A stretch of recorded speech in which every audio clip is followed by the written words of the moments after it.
نحمده ونصلي ونسلم على رسوله الكريم اما بعد اعوذ باللہ من الشیطان الرجیم بسم اللہ الرحمن الرحیم۔ قربانی کے فضائل و مسائل لے کر آپ حضرات کے سامنے حاضر خدمت ہیں۔ آج ہم قربانی کے وجوب کے متعلق کچھ گزارشات آپ حضرات کے سامنے عرض کریں گے۔ چنانچہ قربانی کے وجوب کی شرائط حسب ذیل ہیں۔ نمبر 1 آزاد ہونا، نمبر 2 مسلمان ہونا، نمبر 3 ایام قربانی میں مقیم ہونا، نمبر 4 ایام قربانی میں بقدر نصاب مال یعنی روپیہ، پیسہ، سونا، چاندی یا مال تجارت یا ضرورت سے زائد ساز و سامان کا مالک ہونا۔ چنانچہ مجمع الانہار کے اندر ہے وَإِنَّمَا تَجِبُ عَلَى حُرٍّ مُسْلِمٍ مُقِيمٍ مُوسِرٍ وَشَرَائِطُهَا الْإِسْلَامُ وَالْإِقَامَةُ وَالْيَسَارُ الَّذِي يَتَعَلَّقُ بِهِ وُجُوبُ صَدْقَةُ الْفِطْرِ۔ در مختار کی یہ روایت ہے۔ قربانی کا سبب وجود قربانی کے ایام ہیں، پس جو شخص ایام قربانی کو اس حالت میں پائے کہ اس میں قربانی کے وجود کی مذکورہ بالا شرطیں پائی جاتی ہوں تو اس پر قربانی واجب ہوگی اور ایام قربانی سے قبل قربانی معتبر نہ ہوگی۔ اسی طرح اگر ایک ملک کا شخص دوسرے ملک میں اپنی قربانی کا کسی کو وکیل بنائے تو قربانی کے وقت میں تو جانور کی جگہ کا اعتبار ہوگا، لیکن تاریخ میں قربانی کرانے والے شخص کے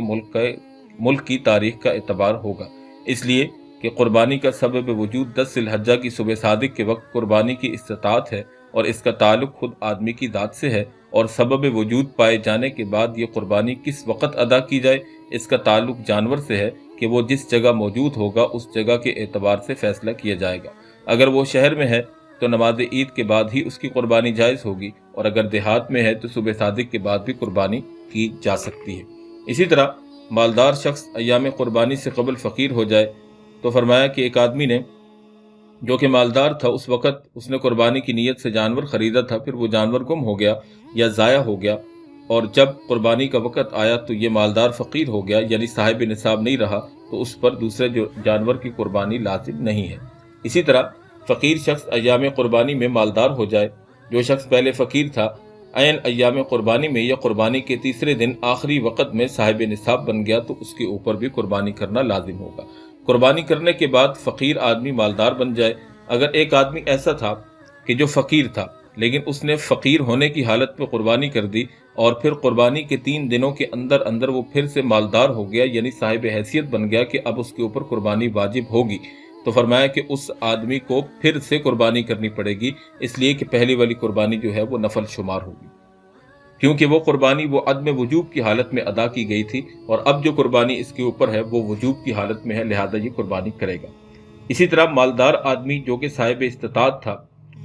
اس پر قربانی واجب ہو اور اس نے جو جانور قربانی کی نیت سے خریدا وہ قربانی سے پہلے گم ہو جائے تو اس پر اس کی جگہ دوسرے جانور کی قربانی لازم نہیں ہے۔ اسی طرح مالدار کی قربانی کا جانور مر جائے تو فرمایا کہ اس پر دوسرے جانور کی قربانی کا کرنا لازم ہوگا۔ اسی طرح غنی نے قربانی کے لیے، غنی سے مراد وہ آدمی جو مالدار ہو، صاحب استطاعت ہو، جو جانور متعین کیا تھا اس نے قربانی سے قبل بچہ جن دیا تو اس بچے کی قربانی غنی پر لازم نہیں ہے۔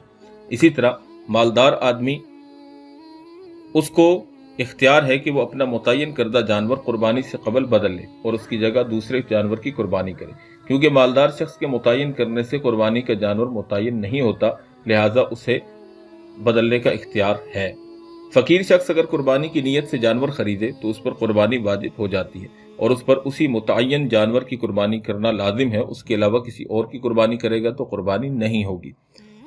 اگر ایسے شخص نے جس پر قربانی واجب نہ تھی کوئی جانور قربانی کی نیت سے خرید لیا، پھر وہ قربانی سے قبل گم ہو گیا تو اس پر دوسرے جانور کی قربانی لازم نہیں ہے۔ فقیر شخص کی قربانی کا جانور مر گیا تو فرمایا کہ ایک ایسا آدمی جو کہ فقیر تھا اس نے قربانی کے لیے جانور خریدا یا پھر بطور نظر متعین کہ ایک جانور خریدا، وہ قربانی سے قبل ہی مر گیا تو اس پر دوسرے جانور کی قربانی لازم نہیں ہے۔ فقیر شخص نے جو جانور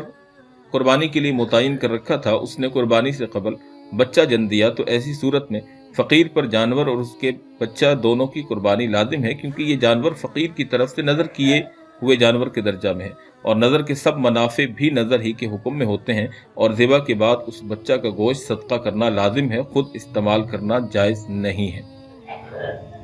اس کی ساری تفصیل در مختار کے اندر موجود ہے۔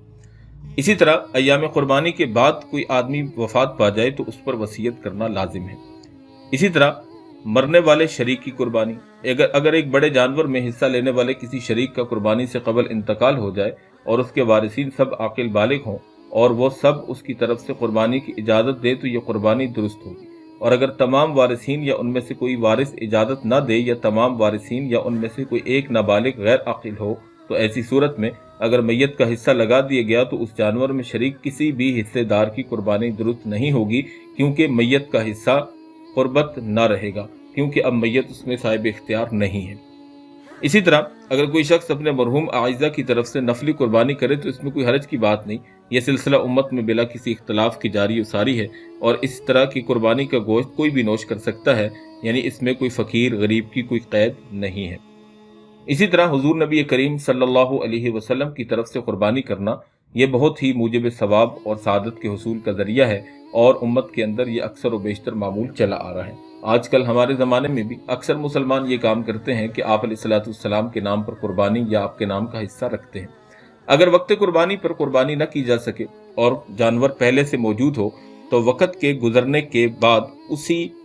جانور کو زندہ طور پر صدقہ کرنا لازم ہے۔ اگر جانور موجود نہ ہو تو پورے جانور کی قیمت کا صدقہ کرنا لازم ہے۔ اسی طرح ایام قربانی کے بعد